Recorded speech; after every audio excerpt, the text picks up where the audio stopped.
Hi అండి, welcome to my channel series kitchen. ఈరోజు నేను చూపించబోయే రెసిపీ ఇడ్లీ పిండితో పునుగులు ఎలా చేసుకోవాలో చూద్దాం. ఇవైతే చాలా బాగుంటాయండి, క్రిస్పీగా.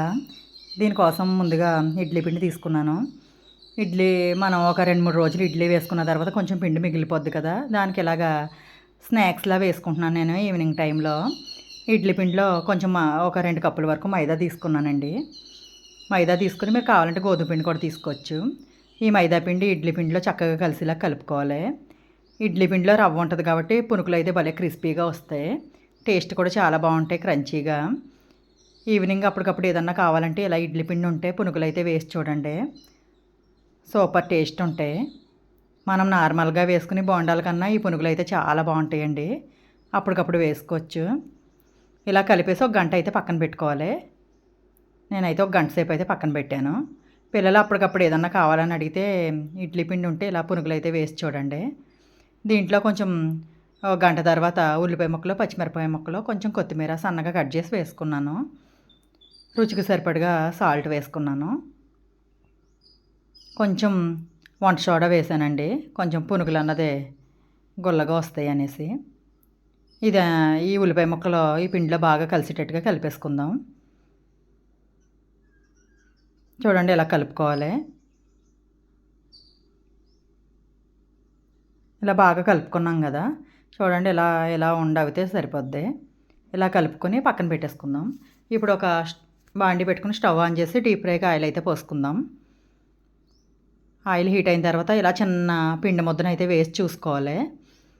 ఇది ఆయిల్ ఇలా పైకి తేలితే ఇంకా ఆయిల్ హీట్ అయినట్టు, మనకి పిండి కూడా బాగా గుల్లగా కలిసి బాగా పర్ఫెక్ట్గా కలుపుకున్నట్టు తెలుస్తుందండి. ఇప్పుడు ఆయిల్లో ఎన్ని పడితే అన్ని పునుగులు అయితే వేసేసుకుందాం. ఇలా మీకు కొంచెం గట్టిగా కానీ పైకి ఇలా తేలకుండా వస్తే ఇంకొంచెం లూజ్ చేసుకోండి పిండి.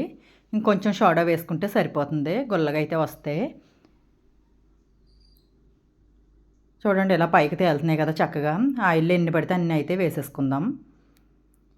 ఇలా అప్పటికప్పుడు ఏదన్నా స్నాక్స్ తినాలనిపిస్తే ఇలా పునుగుల కింద అయితే వేసుకోవచ్చు. బ్రేక్ఫాస్ట్కైనా ఈవినింగ్ స్నాక్స్కైనా చాలా బాగుంటాయి. ఇవి చట్నీ లేకపోయినా ఉత్తి అన్న తినేయచ్చండి, అంత బాగుంటాయి క్రంచీగా. ఉల్లిపాయ ముక్కలు, పచ్చిమిరపకాయ ముక్కలు అది వేసుకున్నాం కదా, అప్పటికప్పుడు ఇలా వేసుకోవచ్చు. ఇలా ఆయిల్లో పట్టినన్నీ వేసేసుకోవాలి. ఒకవైపు కాలిన తర్వాత రెండో వైపుకి తిప్పుకుందాం. చక్కగా ఫ్రై చేసుకుంటే టేస్టీ అని పునుకులు అయితే రెడీ అయిపోతాయి.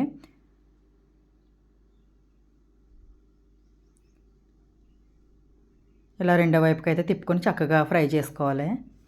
ఈ పునుగులు అన్నది ఆయిల్ అస్సలు పేర్చుకోండి, మనం ఆయిల్ ఎంతైతే పోసామో అంతే ఉంటుంది. చూడండి క్రిస్పీగా ఫ్రై అయిపోయి ఆయిల్ చూసారా, అస్సలు పేర్చలేదు. ఇలా ఫ్రై అయిన తర్వాత ప్లేట్లోకి అయితే తీసుకుంటున్నాను నేను. ఇలా వేడివేడిగా తింటే చాలా బాగుంటాయండి పునుకులు అనేది. ఇలాగే మిగిలిన పిండి అంతా ఆయిల్లో ఫ్రై చేసి అయితే తీసుకుందాం, పునుకులు వేసి తీసుకుందాం. చూడండి విరిచి చూపిస్తాను, క్రిస్పీగా భలే ఉంటాయి. Thank you for watching.